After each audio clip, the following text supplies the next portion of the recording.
আগে জয় শ্রীরাম বলতো, মনে আছে? ঠেলায় না পড়লে বেড়াল গাছে ওঠে না। এখন বলছে জয় মা কালী, এখন বলছে জয় মা দুর্গা। আর আজকে আমার নাম দিয়ে লিখে রাখুন 21শে জুলাই 2025। আমি বলছি 26-এর পর জয় বাংলা বলাবো, না বলাতে পারলে আমাদের ক্ষমতা নেই। আরে এটাই তো তৃণমূল কংগ্রেসের জয়, এটাই তো বাংলার জয়। যে বাংলার মানুষকে ভাতে মারতে চেয়েছিলে, আজকে সেই বাংলার মানুষের পায়ে মাথা ঠুকে জয় মা কালী জয় মা দুর্গা বলতে হচ্ছে।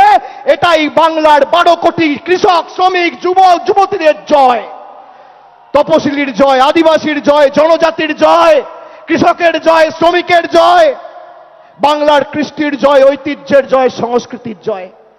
যে দুর্গাপুজোর কমিটিগুলোর পিছনে ইনকাম ট্যাক্স লাগিয়ে দুর্গা মণ্ডপগুলোকে অপমানিত করেছিলে, দুর্গাপুজো বন্ধ করতে চেয়েছিলে, আজকে সেই বাংলার মাটিতে দাঁড়িয়ে জয় শ্রীরামকে বর্জন করে জয় মা দুর্গা বলতে হচ্ছে।